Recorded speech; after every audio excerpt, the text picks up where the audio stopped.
সাধারণ একজন ব্যাংক কর্মচারী, যার নুন আনতে পান্তা ফুরানোর দশা। ধারের টাকা পরিশোধ করতে পারে না বলে মুখ লুকিয়ে রাখত সবসময়। নিজের বাচ্চাকে যে একটা টি শার্ট পর্যন্ত কিনে দিতে পারত না। সেই ছেলেটি একসময় শত কোটি টাকার মালিক হয়ে যায়। কিন্তু কিভাবে? আসুন জেনে আসি একজন সাধারণ মধ্যবিত্তের কোটিপতি হবার গল্পটি। 19 মার্চ 1992, বোম্বে শহর। সকালের আলো ফুটার সাথে সাথে ভাস্করের ঘড়িতেও অ্যালার্ম বেজে ওঠে। অ্যালার্ম অফ করে ভাস্কর মর্নিং ওয়াকে বেরিয়ে পড়ে। মর্নিং ওয়াক শেষে টুকটাক জিনিস কিনে যখন সে বাড়ি ফিরছিল, তখন সিবিআই অফিসারেরা তার রাস্তা আটকে দাঁড়ায়। চিফ ইনভেস্টিগেশন অফিসার লক্ষণ রাও ভাস্করকে গাড়িতে তুলে নেয় এবং বলে তার বিরুদ্ধে ইনকোয়ারি হবে। এরপর ভাস্করকে নিয়ে মাগাধা ব্যাংকে চলে যায়। ভাস্কর মূলত এই ব্যাংকেই চাকরি করত। দুদিন আগে সে এখান থেকে রিজাইন করেছে। যাই হোক, খুব সকাল হওয়ায় ব্যাংকের কার্যক্রম তখনও শুরু হয়নি। ভাস্কর লক্ষণ রাওকে জিজ্ঞেস করে তার অপরাধ কি। লক্ষণ রাও বলে ভাস্করের বিরুদ্ধে অনেক অভিযোগ, ব্যাংকের ফান্ড মিসইউজ করা, সিকিউরিটিজ এবং ব্যাংকের রিসিট ফ্রড করা, এইসবই আর কি। ভাস্কর অফিসারের কথায় আর কোনো প্রতিউত্তর দেয় না।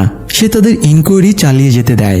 এই সময় ভাস্করের কাছে তার স্ত্রীর ফোন আসে এবং জানায় সিবিআই এর লোকেরা তাদের বাড়িতে সার্চ করছে।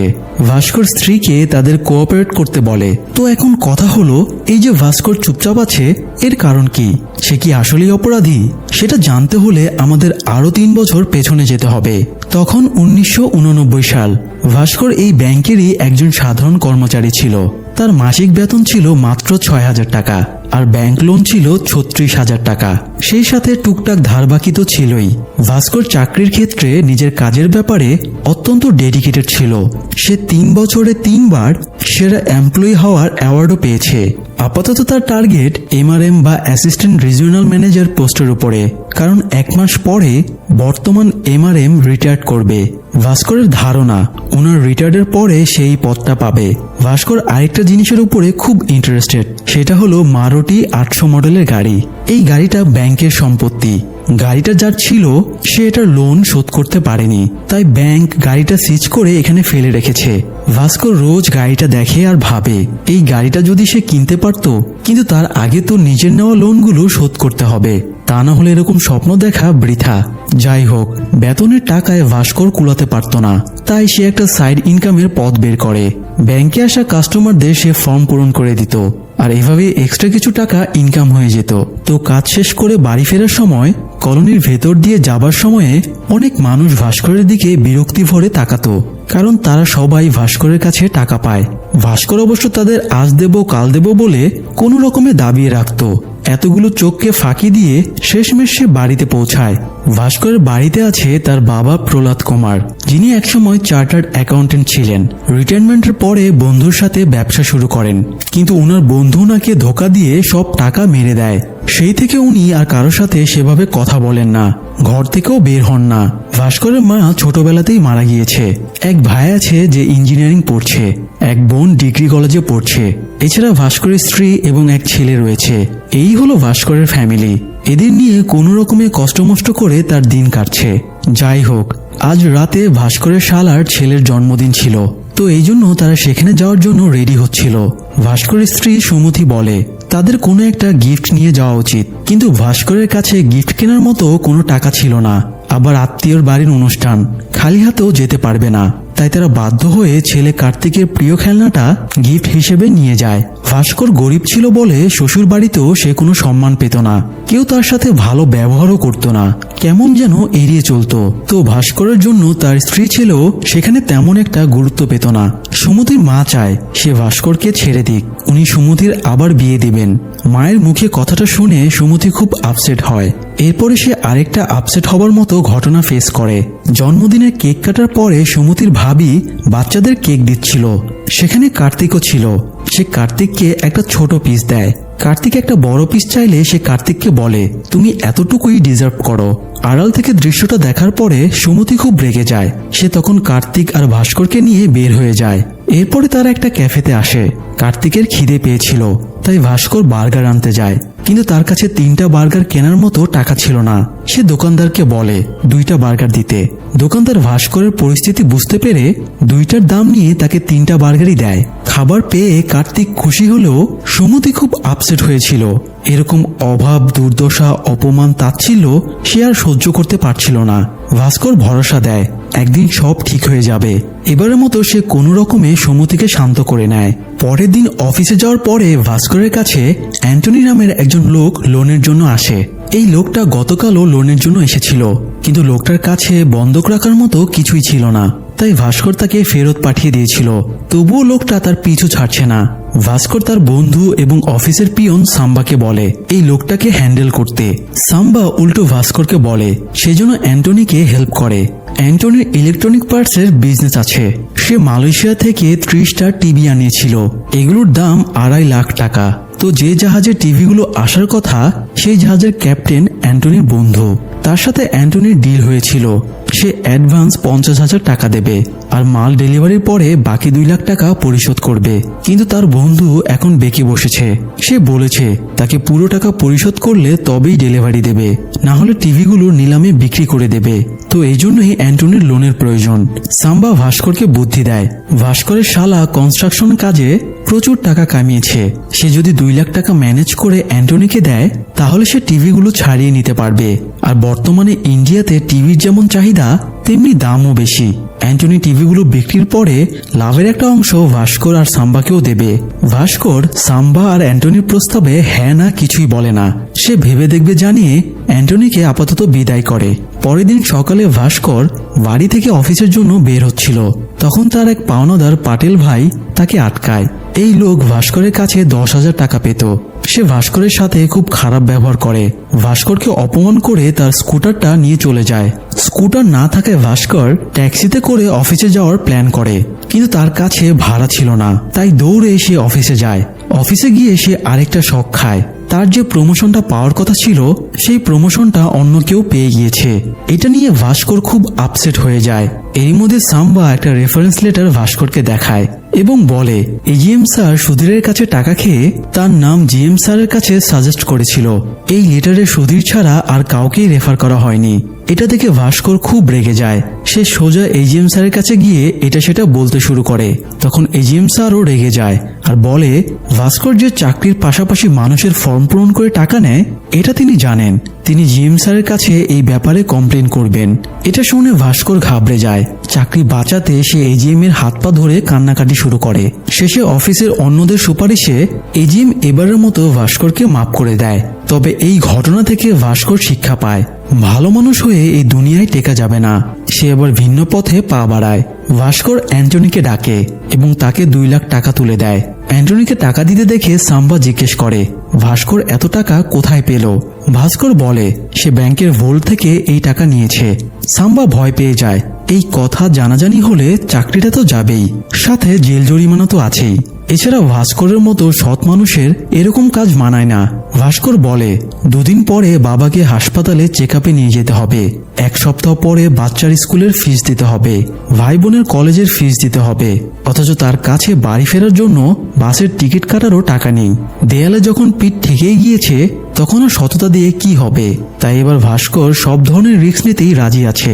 যাই হোক, অ্যান্টনিকে টাকা দিয়ে ভাস্কর বলে তার টিভিগুলো বিক্রি করে যা লাভ হবে তার 20% শেয়ার তাকে আর সাম্বাকে দিতে হবে।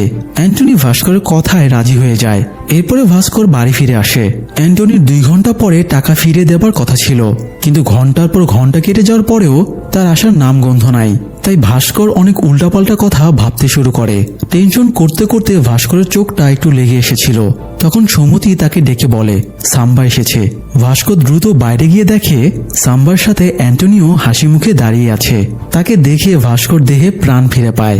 অ্যান্টনি ভাস্করকে লোনের 2 লাখ টাকা ফিরিয়ে দেয়, পাশাপাশি 50,000 টাকা লাভের শেয়ারও দেয়। টিভিগুলো বিক্রি করে অ্যান্টনি 2.5 লাখ টাকা লাভ করেছে। ভাস্কর অ্যান্টনির সততা দেখে তাকে আনন্দে জড়িয়ে ধরে। লাভের টাকা নিয়ে ভাস্কর পাটেলের কাছে চলে যায় এবং তার ধার শোধ দিয়ে নিজের স্কুটার ছাড়িয়ে নিয়ে আসে। আর এরপর থেকেই ভাস্করের জীবনের পালাবদল শুরু হয়। ভাস্কর অ্যান্টনির কাছে শুনেছিল ইন্ডিয়াতে টিভির প্রচুর চাহিদা। এখানে যে টিভির দাম 40,000 টাকা, মালয়েশিয়াতে সেটা 12,000 টাকায় পাওয়া যায়। যদি অর্ডার বড় থাকে তাহলে 8,000 টাকাতেও পাওয়া যাবে। কিন্তু ইন্ডিয়ায় আনার সময় ট্যাক্সের জন্য টিভির দাম বেড়ে যায়। তো তারা পোর্টের কাস্টমস অফিসারদের ঘুষ দিয়ে টিভিগুলো যদি স্পেয়ার পার্টস হিসেবে নিয়ে আসে তাহলে তাদের আর ট্যাক্স লাগবে না। আর এভাবে তারা কয়েক গুণ বেশি লাভ করতে পারবে। অ্যান্টনির এই আইডিয়াটা ভাস্করের ভালো লাগে, তাই সে এরপর থেকে নিয়মিতভাবে ব্যাংকের ভোল্ট থেকে টাকা চুরি করে অ্যান্টনিকে দিতে থাকে। আর পরের দিনে সেই টাকা আবার ভোল্টে জায়গা মতো রেখে দেয়, ফলে তাকে কেউ ধরতেও পারে না, আবার মোটা অঙ্কের টাকা লাভও করতে থাকে। এভাবে অল্প সময়ের ভেতরেই ভাস্কর তার ধারের সব টাকা পরিশোধ করে দেয়, পাশাপাশি নিজের অবস্থারও উন্নতি করতে থাকে। ভাস্করের এত দ্রুত উন্নতি দেখে সুমতির সন্দেহ হয়। সে ভাস্করকে এই ব্যাপারে জিজ্ঞেস করলে সে বলে, ব্যাংক থেকে লোন নিয়ে সাম্বার সাথে সে একটা বিজনেস শুরু করেছে, সে বিজনেস থেকে সে অনেক লাভ পাচ্ছে। ভাস্করের কথা সুমতি বিশ্বাস করে নেয় এবং খুব খুশি হয়। ভাস্কর সুমতিকে কিছু টাকা দেয় নেকলেস কেনার জন্য, কিন্তু সুমতি বলে সে টাকা দিয়ে কার্তিকের জন্মদিন পালন করবে। তারা কখনোই ঘটা করে কার্তিকের জন্মদিন পালন করতে পারেনি, তো তারা আত্মীয় স্বজন, কার্তিকের বন্ধু বান্ধব সবাইকে জন্মদিনে ইনভাইট করে। তারা এতটা ধুমধাম করে জন্মদিনের আয়োজন করে যে সবার একদম তাক লেগে যায়। তো পার্টিতে অ্যান্টনিও এসেছিল। ভাস্কর, সাম্বা, অ্যান্টনি একসাথে টেবিলে বসেছিল। অ্যান্টনি জানায় তার ছেলে আমেরিকাতে চাকরি পেয়েছে। ছেলে চায় অ্যান্টনিও আমেরিকাতে চলে আসুক, কিন্তু অ্যান্টনি ছেলের বোঝা হয়ে থাকতে চায় না। তার যা পুঁজি ছিল সব ছেলের পড়াশোনার পেছনে খরচ করে ফেলেছে, তাই আমেরিকায় যাওয়ার আগে সে বড় একটা পুঁজি নিয়ে যেতে চায়, আর সেই টাকা দিয়ে আমেরিকাতেই একটা বিজনেস শুরু করতে চায়। সে ভাস্করকে নতুন একটা আইডিয়া দেয়।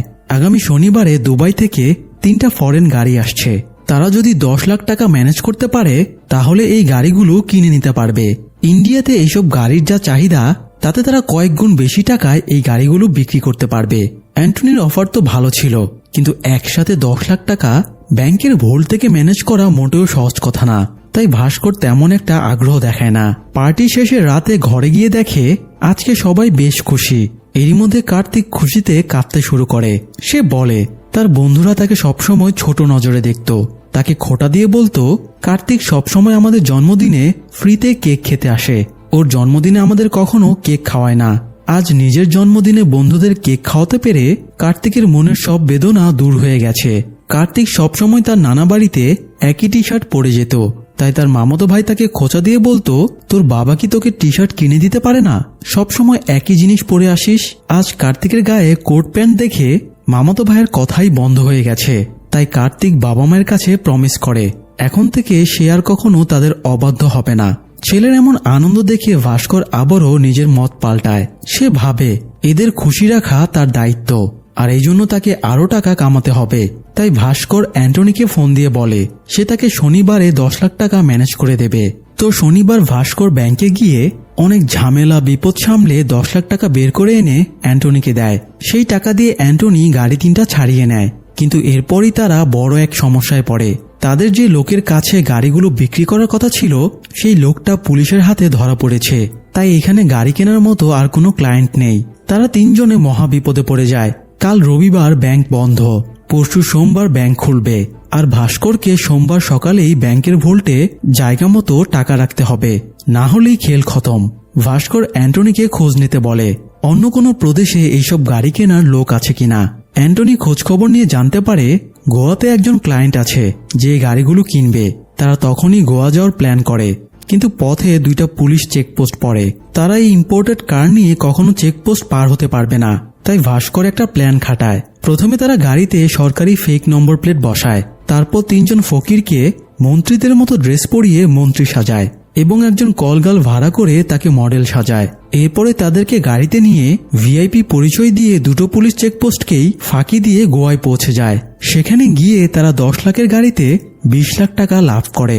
ভাস্কর এই লাভের টাকা থেকে 1 লাখ টাকা করে ফকিরদের এবং কলগালকে দেয়, বাকি টাকা সে, অ্যান্টনি আর সাম্বা ভাগ করে নেয়। যাই হোক, ঝামেলা মিটিয়ে তারা অ্যান্টনিকে এয়ারপোর্টে ছেড়ে দেয়। এরপরে ভাস্কর বাড়িতে গিয়ে তার কয়েকটা ড্রেস টাকার ব্রিফকেসে ভরে নেয়। তারপর সে অফিসের উদ্দেশ্যে রওনা দেয়। অফিসে এসে ভাস্কর টেনশনে পড়ে যায়। সে খেয়াল করে ব্যাংকে পুলিশ এসেছে। ভাস্কর ভাবে হয়তো তার ভোল্টে থেকে টাকা নেওয়ার খবর ফাঁস হয়ে গেছে। ভাস্কর ভয়ে ভয়ে ব্যাংকে ঢোকে। এরপরে জানতে পারে পুলিশ আসলে তার জন্য আসেনি, বরং এজিএম এবং এআরএম লোন দেওয়ার বিনিময়ে মানুষের কাছে পার্সেন্টেজ নিত। এই স্ক্যামের জন্যই তাদের ধরতে পুলিশ এসেছে। এটা শোনার পরে ভাস্কর কিছুটা হাঁপ ছেড়ে বাঁচে। এত সব ঝামেলার মাঝেও সে এক ফাঁকে ব্রিফকেসের টাকাগুলো ভোল্টে রেখে দেয়। এর ঠিক একটু পরেই ভাস্করের ব্রিফকেসটা জিএম স্যারের নজরে আসে। জিএম স্যারের ভাস্করের উপরে সন্দেহ হয়। তিনি ভোল্ট ম্যানেজারকে ভোল্টের গতদিনের কালেকশন চেক করার নির্দেশ দেয় আর ভাস্করকে তার ব্রিফকেস খুলে দেখাতে বলে। ভোল্ট ম্যানেজার জানায় টাকার অ্যামাউন্ট ঠিক আছে। ভাস্করও ব্রিফকেস খুলে দেখায় সেখানে জামা কাপড় ছাড়া আর কিছুই নেই। জিএম এবার নিশ্চিন্ত হয়ে চলে যায়। এই ঘটনার পরে ভাস্কর ভাবে সে এসব অপরাধ জগৎ ছেড়ে দেবে। সে নিজের সিদ্ধান্ত সাম্বাকেও জানায়, কিন্তু সাম্বা এভাবে গরিব জীবন কাটাতে চাইছিল না। সে ব্যাংকের পিয়নের চাকরি ছেড়ে দিয়ে নিজের একটা ব্যবসা শুরু করে। আর ভাস্করও গুনে দেখে সে মোট 6 লাখ টাকা জমিয়েছে। সে টাকাগুলো পরিবারের সব সদস্যের নামে আলাদা আলাদা কৌটোতে জমিয়ে রাখে। কিন্তু এরই মধ্যে তার ভাইয়ের লন্ডনের একটা কলেজে অ্যাডমিশন হয়ে যায়। এম্বাসিতে কথা বলে জানতে পারে সব প্রসেসিং এর জন্য 6 লাখ টাকা লাগবে। ভাইয়ের ফিউচারের কথা ভেবে ভাস্কর তার জমানো সব টাকা খরচ করে ভাইকে লন্ডনে পাঠিয়ে দেয়। ফলে ভাস্কর যেখান থেকে সব শুরু করেছিল আবার সেখানেই ফিরে আসে। যাই হোক, জিএম এবং এআরএম এ ধরা পড়ায় ভাস্করের কপাল খুলে যায়। ব্যাংকে যেহেতু 2টো পোস্ট খালি হয়ে গিয়েছিল, তাই জিএম এর রেফারে চেয়ারম্যান স্যার ভাস্করকে এজিএম পোস্টের প্রমোশন দেয়। যেহেতু ভাস্করের ডিউটি রেকর্ড খুব ভালো ছিল, তাই তাকেই এই পদের জন্য মনোনীত করা হয়। ভাস্করের বেতন 6,000 থেকে একদম 19,500 হয়ে যায়। সাথে তো অন্যান্য বোনাস আছেই। ভাস্কর আনন্দে একদম আত্মহারা হয়ে যায়। চেয়ারম্যান স্যার ভাস্করকে জিজ্ঞেস করে তার আর কোনো চাওয়া আছে কিনা। ভাস্কর বলে ব্যাংকের ওই মারুতি 800 মডেলের গাড়িটা তার অনেক পছন্দের। চেয়ারম্যান স্যার হেসে ভাস্করকে গাড়িটা দিয়ে দেয়। এজিএম হিসেবে কাজ শুরু করার আগে চেয়ারম্যান স্যার ভাস্করকে একজন স্পেশাল ক্লায়েন্টের ব্যাপারে সাবধান করে দেয়, যার নাম হার্ষা মেহরা। বলা চলে হার্ষা মেহরা তাদের ইলিগাল ক্লায়েন্ট। এখানে ব্যাংকে একটা সিন্ডিকেট আছে। আমাদের সাধারণ পাবলিকদের যেরকম লোনের প্রয়োজন হয়, অনেক সময় ব্যাংকেরও লোনের দরকার হয়। তখন এক ব্যাংক থেকে অন্য ব্যাংকের লোন নেওয়ার প্রয়োজন হয়, কিন্তু আইন অনুযায়ী ব্যাংক থেকে ব্যাংকে লোন দেওয়া নেওয়া নিষিদ্ধ। তাই এক ব্যাংকের কর্তৃপক্ষ একজন ব্রোকারের অ্যাকাউন্টে টাকা পাঠিয়ে দেয়, আর ব্রোকার সেই টাকা অপর ব্যাংকের অ্যাকাউন্টে পাঠিয়ে দেয়।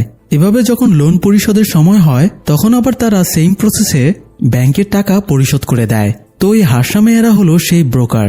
সে মাগাদা ব্যাংক আর কাটারি ব্যাংকের মধ্যে ব্রোকার হিসেবে কাজ করে। যাই হোক, হার্ষার হয়ে তার সব টাকা আদান প্রদান, কাগজপত্র সব দেখাশোনা সুরজ নামের একজন করত। সুরজ ভাস্করের কাছে আসে লোনের চেক ইস্যু করার জন্য। ভাস্কর সুরজকে লোন পরিশোধের জন্য 14 দিনের সময় দেয়। সুরজ বলে তাদের লোন পরিশোধ করতে কিছুদিন লেটও হয়ে যেতে পারে, তাই ভাস্করকে ঘুষ হিসেবে একটা দামি ঘড়ি গিফট দেবার চেষ্টা করে। কিন্তু ভাস্কর তার গিফট ফিরিয়ে দিয়ে বলে 14 দিনের একদিনও যেন লেট না হয়। নির্ধারিত সময় শেষে সুরজ লোনের টাকা ফেরত দিতে আসে। সুরজ চলে যাওয়ার পরে ভাস্কর হার্ষার ব্যাংক স্টেটমেন্ট চেক করতে গিয়ে কিছু অদ্ভুত ব্যাপার লক্ষ্য করে। তারা হার্ষার অ্যাকাউন্টে যে টাকা পাঠিয়ে দেয়, সেই টাকা হার্ষা আরেকটা অ্যাকাউন্টে ট্রান্সফার করে, আর এভাবে নিজেদের মধ্যে টাকা আদান প্রদান করে। কিন্তু আশ্চর্যের ব্যাপার হলো, তারা যে কাটারি ব্যাংকের নামে লোন নেয়, স্টেটমেন্টে সেই কাটারি ব্যাংকের নাম উল্লেখ নেই। অর্থাৎ তারা যে লোন ইস্যু করে সেটা কাটারি ব্যাংকে পৌঁছায় না। এই ব্যাপারটা নিয়ে আলোচনার জন্য ভাস্কর কাটারি ব্যাংকের এজিএম এর সাথে দেখা করে, কিন্তু এই লোক তো আগে থেকেই হার্ষার কাছে বিক্রি হয়েছিল, তাই সে ভাস্করকে কোনো রকম সাহায্য করে না। ভাস্করের মনে প্রশ্ন আসে, হার্ষা তাহলে ব্যাংক লোনে টাকা দিয়ে কি করে? ভাস্কর খোঁজখবর নিয়ে জানতে পারে হার্ষা শেয়ার বাজারে একটা বড় সিন্ডিকেট চালায়। সে প্রথমে কোনো একটা কোম্পানির সব শেয়ার কিনে নেয়, এরপর তার লোকদের দিয়ে সেই শেয়ারগুলো উচ্চ প্রাইসে কেনায়। পরবর্তীতে যখন মার্কেটে সেই কোম্পানির শেয়ারগুলোর দাম বেড়ে যায়, তখন সে সবগুলো শেয়ার একসাথে বিক্রি করে দেয়, আর এভাবে সে প্রতিবারে প্রচুর টাকা হাতিয়ে নেয়। ভাস্কর এটা জানার পরে ভেবেছিল সে চেয়ারম্যান স্যারকে সব জানিয়ে দেবে, কিন্তু পরে উপলব্ধি করে চেয়ারম্যান স্যারকে জানিয়ে দিয়ে তার কি লাভ। তার যেটাতে লাভ হবে সেটাই করা উচিত। এই জন্য সে পার্সোনালি সুরজের সাথে দেখা করে। ভাস্কর সুরজকে শর্ত দেয় সে তাদের যতগুলো লোন পাইয়ে দেবে, তার বিনিময়ে ভাস্করকে 1% কমিশন দিতে হবে। পাশাপাশি তারা যেসব শেয়ার কিনবে বা বিক্রি করবে, সেগুলোর ইনফরমেশন ভাস্করকে একদিন আগে জানাতে হবে। উপায় না পেয়ে সুরজ ভাস্করের শর্ত মেনে নেয়। এরপর থেকে ভাস্করের উন্নতির দুয়ার আবারও খুলে যায়। তার কাছে বান্ডিল বান্ডিল টাকা আসতে শুরু করে। সে এক চান্সে সুরজের কাছ থেকে কমিশনের 25 লাখ টাকা পেয়ে যায়। কিন্তু এতগুলো টাকা সাধারণ ব্যাংকারের কাছে থাকলে যে কেউই সন্দেহ করবে। তাই এই কালো টাকা সাদা করার জন্য ভাস্কর আনোয়ার নামের একজনের সাথে দেখা করে। আনোয়ার টাকাগুলো লটারি টিকিটের পেছনে ইনভেস্ট করতে বলে। তারা একটা লটারি কোম্পানির কাছে যায়, তারপরে 25 লাখ টাকা এবং 3% কমিশন তাদের দিয়ে দেয়। বিনিময়ে লটারির কোম্পানি ভাস্করকে লটারির প্রথম প্রাইজটা পাইয়ে দেয়। পরের দিন পত্রিকায় নিজের লটারি নম্বর চেক করে ভাস্কর এমন অ্যাক্টিং করে যেন সে ভাগ্যক্রমে 25 লাখের লটারি জিতে গেছে। এভাবে সে পরিবার এবং বাইরের লোকদের বোঝায় যে সে লটারি থেকেই 25 লাখ টাকা পেয়েছে। এখান থেকে কমিশন, ট্যাক্স সব বাদ দিয়ে ভাস্কর 17 লাখ টাকা পেয়ে যায়। এরপরে সে একটা ট্রেডিং অ্যাকাউন্ট খোলে। এরপরে এই টাকাটা সে শেয়ার মার্কেটে লাগিয়ে দেয়। ভাস্কর সুরজের কাছ থেকে ইনফরমেশন নিত আর সেই অনুযায়ী নিজের অ্যাকাউন্টের মাধ্যমে ট্রেডিং করত। আর এইভাবে সে জাস্ট 2 সপ্তাহে এই 17 লাখ টাকাকে 70 লাখ টাকা বানিয়ে ফেলে। তো এই ছিল ভাস্করের বড়লোক হবার গল্প। এদিকে অফিসার লক্ষণ রাও ভাস্কর অ্যাকাউন্ট ডিটেলস চেক করে দেখে তার অ্যাকাউন্টে 100 কোটি টাকা রয়েছে। অ্যামাউন্ট দেখে তার মাথা ঘুরে যায়। সে অ্যাকাউন্ট স্টেটমেন্ট চেক করে দেখে ভাস্কর সত্যি 2 সপ্তাহে 70 লাখ টাকা কামিয়েছিল। তবে সে আরেকটা জিনিস খেয়াল করে, ভাস্কর আবার একদিনেই 69 লাখ টাকা খরচও করেছে। লক্ষণ রাও জিজ্ঞেস করে ভাস্কর একদিনে এত টাকা কিভাবে খরচ করলো। তখন ভাস্কর জানায় এই টাকা ব্যাংকে রাখার কয়েকদিন পরেই তার বোনের বিয়ে ঠিক হয়ে যায়। তো বিয়ের শপিং করতে তারা একটা দোকানে ঢোকে। ভাস্কর এবং তার পরিবারের লোকজনকে দেখে সাধারণ মধ্যবিত্ত মনে হচ্ছিল, তাই দোকানের মালিক কর্মচারী কেউ তাদের তেমন পাত্তা দিচ্ছিল না, বেশ অসম্মান করছিল। এই ব্যাপারটা ভাস্করের ইগোতে লেগে যায়। সে তখনই দোকান থেকে বেরিয়ে যায় এবং সব টাকা ব্যাংক থেকে তুলে আনে। সেই টাকা দিয়ে প্রথমে সে একটা দামি গাড়ি কিনে, দামি জামা কাপড়, ঘড়ি, জুতো কিনে সেগুলো পরে আবারও সে দোকানের সামনে এসে ভিআইপি গেট আপে গাড়ি থেকে নামে। তারপরে দোকানে গিয়ে সমস্ত দামি গহনা কিনে নেয়। আগেরবার যারা ভাস্করের সাথে ঠিকমতো কথাও বলছিল না, এবার তারা তোষামদে একদম ভরিয়ে ফেলে। আর মূলত এভাবেই ভাস্কর তার টাকাগুলো খরচ করে ফেলে। যাই হোক, বোনের বিয়ে দিতে গিয়ে ভাস্করের যত লিগ্যাল টাকা ছিল সব ফুরিয়ে যায়। তো এর পরের বার সুরজের কাছ থেকে পাওয়া কমিশনের কালো টাকা নিয়ে ভাস্কর আবারও আনোয়ারের কাছে যায়। আনোয়ার বলে 3 মাসে পরপর 2 বার লটারি জিতলে ইনকাম ট্যাক্স ঝামেলা করতে পারে, তাই সে ভাস্করকে বুদ্ধি দেয় তারা এই টাকাগুলো নিজেদের লোক দিয়ে দেশের বাইরে হুন্ডি করে পাঠিয়ে দেবে। এরপর বাইরের দেশ থেকে বিভিন্ন অর্ডার পারচেজের মাধ্যমে তারা টাকাগুলো আবারও পাঠিয়ে দেবে। কিন্তু এর জন্য একটা প্রাইভেট লিমিটেড কোম্পানির প্রয়োজন। সমুদ্রের অনেকদিন ধরে একটা খাবারের রেস্তোরাঁ দেওয়ার ইচ্ছা ছিল। ভাস্কর এবার এই সুযোগটা কাজে লাগায়। সে সমুদ্রকে একটা খাবারের শপ বানিয়ে দেয় আর সেই শপের নামে ভাস্কর ফেক বিল বানিয়ে কন্টিনিউ কালো টাকা সাদা করতে থাকে। এভাবে সে ব্যাপক পরিমাণে টাকা কামিয়ে নিতে থাকে। সে বড়লোক থেকে আরো বেশি বড়লোক হয়ে যেতে থাকে। ফলে তার আচরণেও অনেক চেঞ্জ আসতে থাকে। তার ব্যবহার আচরণ অনেক বেশি রুড হয়ে যায়। সব জায়গায় টাকার গরম দেখাতে শুরু করে। প্রচুর পরিমাণে ড্রিঙ্কসও করা শুরু করে। এই নিয়ে সমুদ্রের সাথে তার মন কষাকষিও শুরু হয়ে যায়। এরই মধ্যে আবার আরেকটা ঘটনা ঘটে যায়। কাটারি ব্যাংকের এজিএম হরিহরন ভাস্করের সাথে দেখা করতে আসে। ভাস্কর হরিহরনকে জানায় তার ব্যাংকের নামে এখন পর্যন্ত 90 কোটি টাকার লোন ইস্যু হয়েছে। এটা শুনে হরিহরনের মাথা খারাপ হয়ে যায়। সে ভাস্করের কাছ থেকে লোনের বিয়ার স্টেটমেন্ট চেক করে বলে এগুলোতে সে সই করেনি, তার সই নকল করে কাটারি ব্যাংকের নামে লোন ওঠানো হয়েছে। হরিহরন একদম হতাশ হয়ে পড়ে। এত বড় অ্যামাউন্ট, এই কথা যদি বাইরে বের হয় তাহলে শেয়ার মার্কেট কলাপস হয়ে যাবে, ইন্ডিয়ার ইকোনমি একদম ভেঙে পড়বে। আতঙ্কে হরিহরন তখনই হার্ট অ্যাটাক করে। ভাস্কর তাকে দ্রুত হাসপাতালে নিয়ে যায়, কিন্তু তাকে আর বাঁচানো যায় না। হরিহরনের মৃত্যু ভাস্করের মনে ব্যাপক প্রভাব ফেলে। সে ভাবে একদিন তো তারও এরকম পরিণতি হতে পারে। সে এবার ভাবে এসব দুর্নীতি ছেড়ে দিবে কিনা। এরই মধ্যে সে আরেকটা ঘটনার সম্মুখীন হয়। ভাস্কর তার শ্বশুর বাড়িতে বেড়াতে যায়। ভাস্করের শালার রিসেন্টলি ব্যবসায় লস খেয়ে নাজেহাল অবস্থা। তার 50 লাখ টাকার প্রয়োজন। সুমতির মা আর ভাবি সুমতিকে রিকোয়েস্ট করছিল, সেজন্য ভাস্করকে বুঝিয়ে তার ভাইয়ের জন্য 50 লাখ টাকার ব্যবস্থা করে দেয়। তখন সুমতি বলে এটা ভাস্করের টাকা, ভাস্কর টাকা দেবে কি দেবে না এটা সম্পূর্ণ তার ব্যাপার।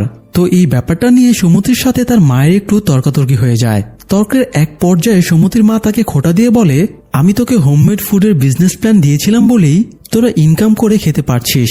এই কথাটা সুমতির খুব খারাপ লাগে। সে তখনই ফিরে গিয়ে নিজের দোকানটা ভেঙে ফেলে এবং ব্যবসা বন্ধ করে দেয়। বাড়ি ফিরেও ভাস্করের সাথে সুমতির অনেক ঝগড়া হয়।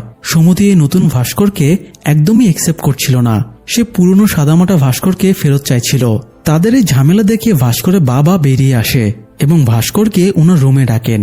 ভাস্করের বাবা অনেকগুলো পে বিলের রিসিট ভাস্করকে দেখায়, যেগুলো সুমতির দোকানের পে বিলের ডকুমেন্টস। ভাস্কর এটা সেটা বলে বাবাকে বোঝানোর চেষ্টা করলে তিনি বলেন আমি একসময় চার্টার্ড অ্যাকাউন্টেন্ট ছিলাম, আমাকে বোকা বানানোর চেষ্টা করিস না। আমি জানি এগুলো কিসের টাকা, এসব মানি লন্ডারিং এর টাকা। তুই যে খেলায় নেমেছিস এটা খুব ডেঞ্জারাস একটা গেম। একসময় টাকা কামানো পরিবারের চাহিদার জন্য ছিল, কিন্তু এখন তোর টাকার লোভ লেগে গেছে। দ্রুত টাকা কামানো আর দ্রুত গাড়ি চালানো দুটোই সাংঘাতিক এবং প্রাণঘাতী, তাই এই পথ থেকে সরে যা। বাবার কথা আমলে নিয়ে ভাস্কর বেরিয়ে আসে এবং দেখে সুমতি তাদের সব কথা শুনে ফেলেছে। এতে তাদের মধ্যে রেষারেষি আরো বেড়ে যায়। তো এরপরে ভাস্কর সিদ্ধান্ত নেয় সেসব অন্যায় কাজ ছেড়ে দেবে। এই জন্যই প্রথমে সে তার ট্রেডিং কোম্পানি বন্ধ করে দেয়। পরের বার যখন সুরজ হার্ষার লোনের পেপার্স নিয়ে আসে, ভাস্কর সেই পেপার্স ছিঁড়ে ফেলে এবং সুরজকে বের করে দেয়। এমনকি সে জিএম এবং চেয়ারম্যান স্যারের নির্দেশও অমান্য করে নিজের সিদ্ধান্তে অটল থাকে। ভাস্কর যতগুলো মানুষের সাথে খারাপ ব্যবহার করেছিল তাদের সবার কাছে ক্ষমা চায়। ভাইকে লন্ডনে বাড়ি কেনার জন্য টাকা পাঠায়, বোনের নামে 2টো বাড়ি লিখে দেয়, শালাকেও 50 লাখ টাকা দেয়। পাশাপাশি শালাকে এটাও বলে তার আর এই টাকা ফেরত দিতে হবে না, বিনিময়ে তার লাভের 10% শেয়ার যেন সাম্বাকে দেয়, কারণ সাম্বা ব্যবসায় লস খেয়ে সর্বশান্ত হয়ে গেছে। পাটেলের বাইক একবার ভাস্করের গাড়ির সাথে ধাক্কা খেয়েছিল, সে পাটেলের বাইক ভেঙে দিয়েছিল। এবার সে পাটেলকেও সরি বলে তাকে একটা নতুন বাইক কিনে দেয়, এমনকি নিজের প্রিয় মারুতি গাড়িটাও আরেকজন লোককে গিফট করে দেয়। এভাবে ভাস্কর তার প্রাপের প্রায়শ্চিত্ত করে, ফলে সুমতির সাথেও তার মন কষাকষি ঠিক হয়ে যায়। কিন্তু তার এই ভালো হয়ে যাওয়া সবাই মেনে নিতে পারেনি। হার্ষার লোন অ্যাপ্রুভ না হয় জিএম স্যার ভাস্করকে ডেকে পাঠায় এবং লোন অ্যাপ্রুভ করতে ফোর্স করে। তাই ভাস্কর রাগ করে চাকরি থেকে রিজাইন দিয়ে চলে আসে। ভাস্করের এরকম সিদ্ধান্তে অফিসের সবাই খুব অবাক হয়ে যায়। তাছাড়া অফিসের সবাই ভাস্করকে খুব পছন্দ করত, তাই তার চলে যাওয়ায় সবাই অনেক আপসেটও হয়। আর এই চাকরি ছাড়ার 2 দিন পরেই, মানে আজকে সকালে সিবিআই অফিসারেরা ভাস্করকে তুলে নিয়ে আসে। তো এই ছিল ভাস্করের এখন পর্যন্ত ঘটা সমস্ত কাহিনী। এবার দেখা যাক এরপরে তার সাথে আর কি কি ঘটে। সিবিআই অফিসার লক্ষণ রাও ভাস্করকে বলে ভাস্কর টেকনিক্যালি তার কালো টাকাকে সাদা করেছে, তাই তারা ভাস্করের উপরে মানি লন্ডারিং এর অভিযোগ আনতে পারবে না। তবে ইনকোয়ারির জন্য তারা ভাস্কর আর সুমতির ব্যাংকের ট্রানজাকশন স্টেটমেন্ট আইটি আর ইডি ডিপার্টমেন্টে পাঠিয়ে দিয়ে তাদের অ্যাকাউন্ট ফ্রিজ করে দিতে পারবে। তখন অ্যাকাউন্ট আনফ্রিজ করতে ভাস্করের এই অফিস থেকে সে অফিস চক্কর কাটতে কাটতেই জীবন পার হয়ে যাবে। অ্যাকাউন্ট আর কখনো সচল হবে না। তাই লক্ষণরাও ভাস্করকে অফার করে সে যদি বাঁচতে চায় তাহলে যেন সে গ্রো হাই কোম্পানির নামে 100 কোটি টাকার একটা চেক বানায় আর সেই টাকাটা হার্ষার অ্যাকাউন্টে ট্রান্সফার করে দেয়। হার্ষার টাকাটা আবার এই ব্যাংকে ট্রান্সফার করে দেবে, এতে ভাস্করও বেঁচে যাবে, আবার ব্যাংকের টাকা ব্যাংকেই থেকে যাবে। লক্ষণ রাওয়ের ডিল শুনে এবার ভাস্কর বুঝতে পারে এই লোকও পুরো স্ক্যামের সাথে জড়িত। ভাস্কর কোনো সিদ্ধান্ত নেওয়ার আগেই অফিসে জিএম এবং চেয়ারম্যান চলে আসে আর তারা ভাস্করকে দিয়ে জোর করে চেকে সাইন করিয়ে নেয়। ভাস্করও চেকে সাইন করে দিয়ে হাসতে হাসতে বেরিয়ে যায়। ওরা ভেবেছিল ভাস্করের গল্পটা হয়তো এখানেই শেষ, কিন্তু আসল ধামাকা হয় যখন তারা চেকটা ট্রানজাকশন করতে যায়। তারা জানতে পারে ভাস্কর 10 দিন আগেই তার অ্যাকাউন্টে সব টাকা উঠিয়ে নিয়েছে, সেই সাথে অ্যাকাউন্টটাও ডিঅ্যাক্টিভেট করে দিয়েছে। এটা শুনে তো সবার মাথায় হাত। তারা ভাবতে থাকে এই ভাস্কর এখন আছে কোথায়। ভাস্কর অবশ্য ততক্ষণে প্লেনে বসে আছে এবং কিছুক্ষণের মধ্যেই আমেরিকাতে ল্যান্ড করবে। আসলে ভাস্কর আগে থেকেই জানতো তার সাথে খারাপ কিছু ঘটবে, তাই সে কয়েক সপ্তাহ আগেই বাবার সাথে সবটা শেয়ার করে। ভাস্করের বাবা তাকে দেশ ছেড়ে দেবার সাজেশন দেয়। তো এই জন্য ভাস্কর একজন ব্রোকারের সাথে দেখা করে। ব্রোকার জানায় 1 কোটি টাকা খরচ করলেই আমেরিকার কন্ডিশনাল গ্রিন কার্ড পাওয়া যাবে আর 5 বছর পরে সিটিজেনশিপ। তো ভাস্কর আমেরিকায় যাওয়ার প্রস্তুতি নিতে থাকে। এছাড়া আমেরিকায় তো অ্যান্টোনিও ছিল। ভাস্কর তার কাছেও হেল্প নেয় এবং তার মাধ্যমে সেখানে একটি হোটেল কিনে নেয়। বাকি টুকটাক কাজগুলোর জন্য সে তার বাবার বিভিন্ন পরিচিত লোকদের কাছে হেল্প নেয়। এভাবে সে খুব অল্প সময়ের মধ্যেই আমেরিকার ভিসা প্রসেসিং করে ফেলে আর এভাবে সে পরিবার নিয়ে সেফলি দেশ ছেড়ে আমেরিকা যেতে সক্ষম হয়। তবে দেশ ছাড়ার আগে ভাস্কর আরেকটা ধামাকা করে দেয়। সে আরবিআই ডিপার্টমেন্টে চেয়ারম্যান এবং জিএম এর স্ক্যামের ব্যাপারে জানিয়ে দেয়। ফলে আরবিআই টিম মাগাদা ব্যাংকে ইনকোয়ারি করতে চলে আসে। ব্যাংকের স্টেটমেন্ট চেক করে তারা হার্ষা মেহরার নামটাও পেয়ে যায়। শুধু তাই না, এই কেসে সিবিআই অফিসার লক্ষণ রাও ফেসে যায়। এদের সবার ঘন্টা বাজিয়ে দিয়ে ভাস্কর আমেরিকায় গিয়ে ফুলদমে হোটেল ব্যবসা চালাতে থাকে আর শান্তিতে পরিবার নিয়ে জীবন কাটাতে থাকে। সেই সাথে লাকি ভাস্করের গল্পটাও এখানেই শেষ হয়ে যায়। দর্শক, টাকা কামানোতে কোনো দোষ নেই, কিন্তু টাকা কামাতে গিয়ে যেন নিজের সততা, নৈতিকতা, বিবেকের বিসর্জন না যায়। মনে রাখবেন, টাকা গুরুত্বপূর্ণ, কিন্তু টাকাই সবকিছু না। টাকা দিয়ে সুখ, শান্তি, সম্পর্কের মান বজায় রাখা যায় না। তাই টাকা ইনকামের পাশাপাশি আমাদের আদর্শ মানুষও হয়ে উঠতে হবে। দর্শক, আজ এ পর্যন্তই। দেখা হবে পরের আয়োজনে। সবাই ভালো থাকুন। ধন্যবাদ।